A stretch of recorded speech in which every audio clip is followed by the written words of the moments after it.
Hello दोस्तों, मैं आरजू पटेल आप सबका हार्दिक स्वागत करती हूं आपकी अपनी channel in this report and analysis में। दोस्तों, जब छोटी सी एक नेशन दो महाशक्तियों के बीच झूलती है तो अक्सर फैसला ना नीति का होता है ना नैतिकता का, फैसला होता है जरूरत का। नवंबर 2023 मालदीव्स में एक नई सरकार आई। राष्ट्रपति मोहम्मद मुइज्जू ने शपथ ली और उसके साथ ही एक कैंपेन शुरू हुआ, इंडिया आउट। भारत के सेना के लोगों को निकाला गया। 2019 का हाइड्रोग्राफिक सर्वे एग्रीमेंट कैंसिल और तभी चाइना ने एंट्री ली। Research vessel, military assistance deal और डबल यूज प्रोजेक्ट्स के जरिए एक छोटी सी आइलैंड नेशन, लेकिन दुनिया के सबसे महत्वपूर्ण समुद्रिक रास्ते के बीच में, इंडियन ओशन का वो चोक पॉइंट जहां से भारत के स्ट्रेटेजिक इंटरेस्ट्स गुजरते हैं। लेकिन पावर पॉलिटिक्स के इस खेल में एक और प्लेयर था, अर्थव्यवस्था। मालदीव्स की जीडीपी सिर्फ $7.2 बिलियन, लेकिन उसका एक्सटर्नल डेब्ट जीडीपी का 115% से भी ज्यादा। 2026 तक $1 बिलियन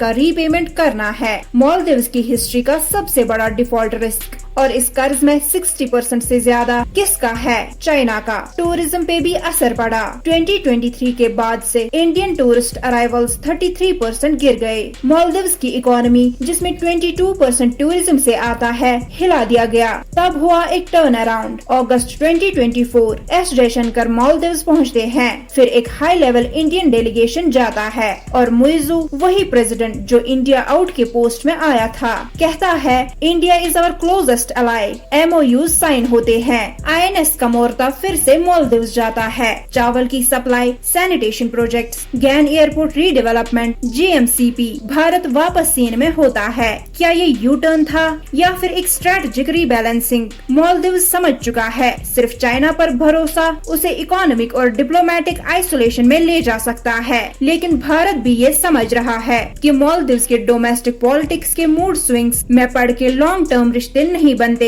इसलिए भारत को अब अपनी नीति बनानी होगी, party neutral but partner specific. Muizzu का ये सॉफ्ट कॉर्नर एक मौका है, भारत के लिए भी और मालदीव्स के लिए भी।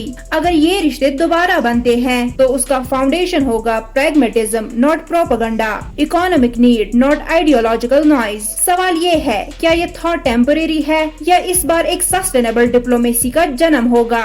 कमेंट सेक्शन में जरूर बताएं। तो चलिए दोस्तों, ये वीडियो यहीं पे समाप्त करते हैं। मिलते हैं अगले वीडियो में कुछ नई इन्फॉर्मेशन के साथ। अपनी होस्ट और दोस्त आरजू पटेल को इजाजत दें। In this report and analysis के साथ जुड़े रहने के लिए आपका धन्यवाद।